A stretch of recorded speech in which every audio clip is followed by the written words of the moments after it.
What's going on, guys? This is Rob, and if you're enjoying the content that I'm uploading onto my channel, then feel free to subscribe, and you can also offer suggestions on topics and characters and storylines and whatnot that we can have discussions on later on in this channel. Okay, so for all new, all different Avengers, the Civil War II tie-ins are actually kind of like one-shots, like 13, 14, 15, and even the annual are really all just like one-shot comics. I guess they kind of exist as trades, but in truth, you can kind of read them in isolation. But number 13, in all honesty, I think is probably the best one because it deals largely with Vision, and it deals with the idea of time paradoxes. But the kicker is this: as you guys know, I haven't really done anything on all new, all different Avengers yet. I haven't done Volume 1, and the reason for that was just I was kind of curious to see how Civil War II played out, because Mark Waid, well, hell, Mark Waid's been writing comics for damn near 30 years, but the way he does things is he tells like the opening salvo, the opening story, and then he comes back and like basically offers the backup story to it. That's usually how he does his stuff. He did it with The Flash. He's done it with a multitude of different characters. It's kind of his shtick. And so I figured, we'll give it a little while. We'll see what he does. Maybe he'll go back and change it. Maybe he won't. Plus we have Marvel Now 2.0 coming out, which basically gets rid of all new, all different Avengers and replaces them with just Avengers. But the idea here is that this comic seems actually be, exactly what I was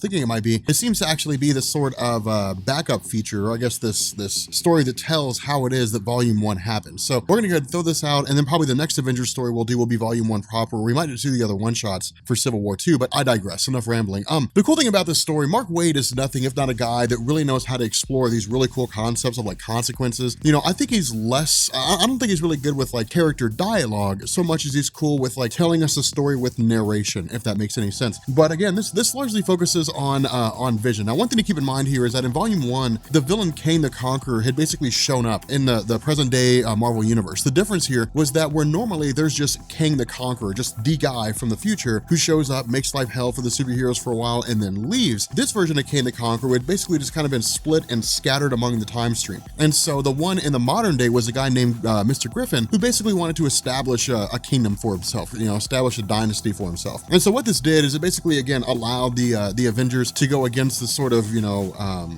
different iteration of Kang the Conqueror, kind of Mark Waid's take on the character. But it also established that the Vision basically was taken over by Mr. Griffin, along with a guy named Equinox. We'll get into that when we cover Volume 1, but basically he was taken over, and he was used to fight against the Avengers. The problem with this, as far as Vision is concerned, is that the idea of why this can happen, the emotions that he's experienced that can be manipulated, are really more of a downfall than anything else. And so because of that, he basically purges his emotions every once in a while. Now, this is not the first time this has happened, and it's actually kind of cool that Mark Waid's drawing on this. He's not doing it overtly, but when it came to the character of the Vision, for the longest time, he was a guy, he was like Data from Star Trek, right? He was a guy that was just learning his emotions. He was learning how to become more human. The cool thing about this, though, was that Marvel basically came along and kind of retconned his character. They sort of rebooted Vision, no pun intended, but they basically rebooted Vision by essentially having his memories stripped away, by having his body more or less broken down, rebuilt, but his personality was gone. The brain patterns of Wonder Man that were used to basically give him life were effectively taken away. And so because of that, he was very hollow, he was very emotionless. Now, eventually that went away and he was restored to his normal self. But with all new, all different Marvel, he had basically purged his memories and just essentially started over, which was a way for Marvel to just kind of cut the relationship between Vision and Scarlet Witch, which in truth had really been coming to an end since Avengers disassembled. But the fact remains here that the Vision is more or less of this mindset that he was manipulated by Kang the Conqueror, and he's really kind of taken it on himself to defeat Kang the Conqueror. Now, this is where the story comes into a real kicker, because Kang is a time traveler. That's his main jig. He's a time traveler. He jumps from the future to the past and everywhere in between in an effort to basically take over really all of time itself, to kind of rule the entire history of the universe from some point in time. And so what happens is Vision actually travels to Ulysses and begins having a really cool conversation with him. Now keep in mind, Ulysses is kind of like the main focal point for Civil War II, because this takes place before the conclusion of Civil War II. And so Ulysses hasn't joined the cosmic entities due to his ability to see all different realities and stuff. He hasn't joined the cosmic entities yet, but he is the guy that's basically going around to all these different characters and saying, hey, I have this premonition, and then those characters respond accordingly into their own comic books. But instead of doing that directly here,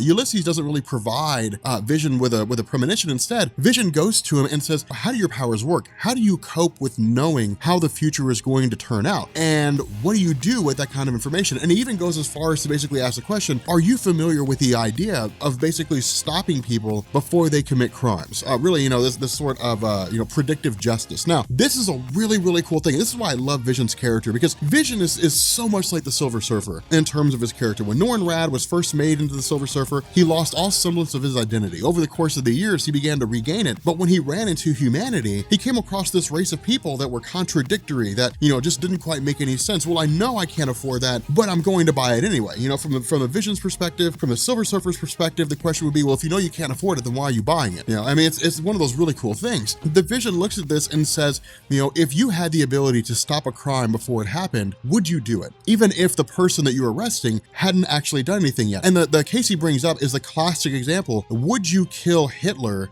as an infant? And that raises so many great moral philosophical questions, because there's a lot of people out there, imagine what would happen if you stopped imagine if you killed Hitler before he rose to power. Let's say that it's at the beer hall push, and let's say you just bust in there and you assassinate Adolf Hitler, or maybe he's training as an artist in Vienna, before he swept into all the anti-Jewish sentiment, and let's say you killed him. Well, then what would happen? Well, there's no guarantee that the world would turn out a better place. In fact, the success of America post-World War II was because of World War II, war bonds and all that kind of stuff. After World War II, America entered into an unrivaled era of economic prosperity. Because of the fact that men were fighting overseas, women took up jobs in the United States that they normally wouldn't have been able to take up. And it ushered in this whole era of feminist movement and the argument that women can do the same jobs that men can. But if Hitler had never risen to power, that conflict never would have happened. And it may very well be the society is nothing like it is now.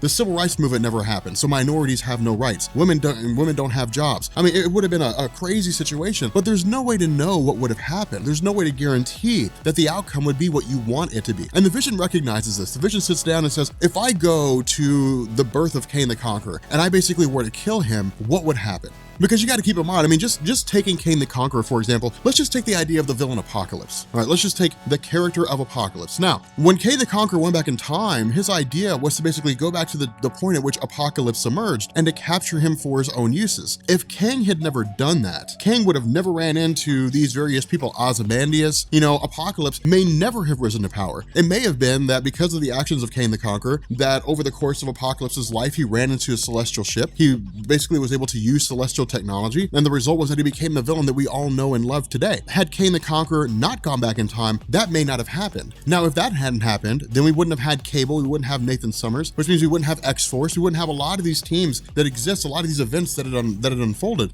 During the events of Civil War, for example, Cable showed up to the President of the United States and said, hey, you cannot enact the Superhuman Registration Act. I know how it will turn out. If Apocalypse never existed, Cable never existed. If Cable never existed, he never told the President about that, and maybe Civil War turned out entirely different. There's a million different things that could have happened if Kang the Conqueror simply ceased to be. And it's really cool that Mark Waid is toying with this, because there's so many consequences, so much fallout here. Now, with regards to Vision's quest, really him going on this journey to really try to basically defeat Kang the Conqueror, at the very least, to get to the point where he has the opportunity to make that decision, he basically breaks into Parker Industries and he ends up hijacking Dr. Doom's time platform. Now, keep in mind here, Parker Industries is basically the Baxter building. We learned about that in Amazing Spider-Man Volume 1 Worldwide when Johnny Storm showed up and was like, why do you have a Parker Industries logo branded on the side of the Baxter building? Peter Parker said, I did that so that when the Fantastic Four come back, they don't have to worry about somebody else having bought their house, bought their building. If they ever come back, if Reed Richards and Susan Storm come back, I will give them this building back. It was really just kind of holding on to it, keeping the memory alive. But all the artifacts that the Fantastic Four had collected over the course of their superhero careers, whether they were taken from villains or, they were built by Reed Richards, whatever the case may be, were all collected within the Baxter building. And one of these included Dr. Doom's time platform. Now, of course, because of the fact that the Vision is basically going on this Black Ops mission, more or less, is very subversive. He really tries to keep hidden from everybody. But when he goes back to the early rise of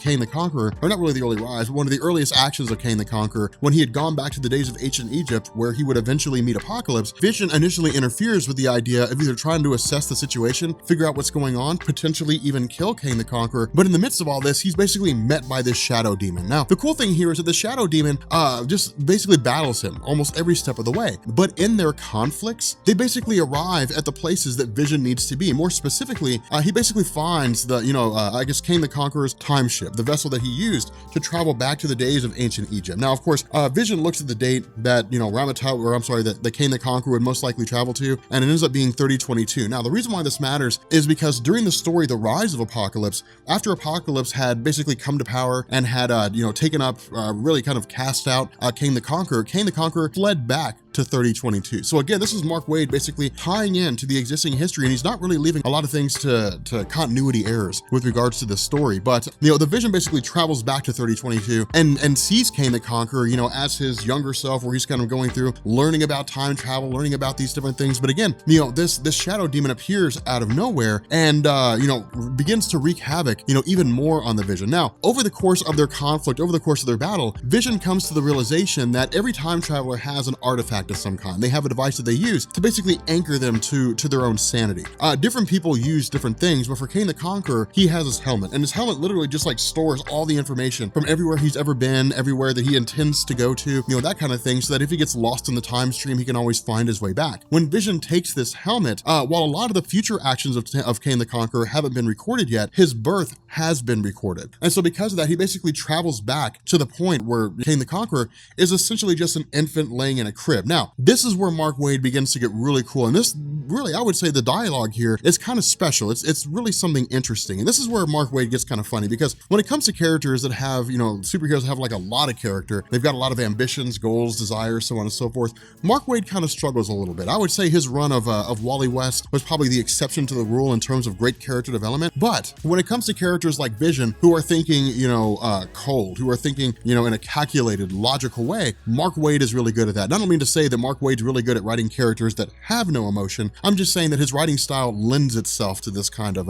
writing. But the idea here is that this being that appears doesn't really identify itself, doesn't really say, what it is in particular. All it really says is that it's here, it's there to basically help the Vision. Now, a lot of what this thing says is enigmatic, and this is really Mark Waid just setting up future stories for Marvel Now 2.0 regarding the Avengers. But it's this idea that this thing says, have you fully thought about everything it is that you're going to do? Now, Vision is coming to this from a calculating standpoint. He's like, yes, I'm purged of emotion. I'm thinking about this logically. I'm thinking about this reasonably. I've considered temporal paradoxes. And this thing says, no, that's not what I'm talking about. What I'm talking about is, have you really thought about this on a fundamental level? Now, again, there's no definitive answer here. I can't tell you exactly what it is that this thing's referring to, because Mark Waid doesn't tell us. He kind of leaves it to us to infer. Maybe it's talking about, have you thought about the human side? Have you thought about how this is going to impact you in the future when you recall this memory that you basically killed an infant? Are you basically crossing a line that you can't come back from? And this really seems to be the case because of the fact that Vision says, well, I recognize that there are going to be temporal wakes. There's going to be temporal eddies that are going to emerge because of everything that's happened. On the far side of the universe, some rift may open up and start sucking things through, or it may just be that there'll be changes in the timeline or something along those lines. I've thought about that and I recognize that will happen, but this thing says that's going to happen either way. The fact that there are temporal, anomalies, the fact that there are contradictions in time, that there are continuity errors, this is just a byproduct of a person time traveling. So, because of the fact that Kang the Conqueror travels through time and creates these, it stands to reason that there's going to be, continuity errors if he doesn't exist. Like, it's just a byproduct of how the universe unfolds. Because of that, we don't get a direct answer in terms of the conversation between the two. All we really do is just pick up the next morning, and we essentially just have, Kang the Conqueror's mother going into his room, and when she gets there, Kang the Conqueror is basically just gone. And so the answer isn't given to us in terms of where the Vision took Kang, what happened to him, or where he ended up going. And again, this is really just kind of Mark Waid setting up for future things. But I love this idea because most of the Civil War II tie-ins really just dealt with, Ulysses going to some guy and saying, hey, that person over there is going to do bad things.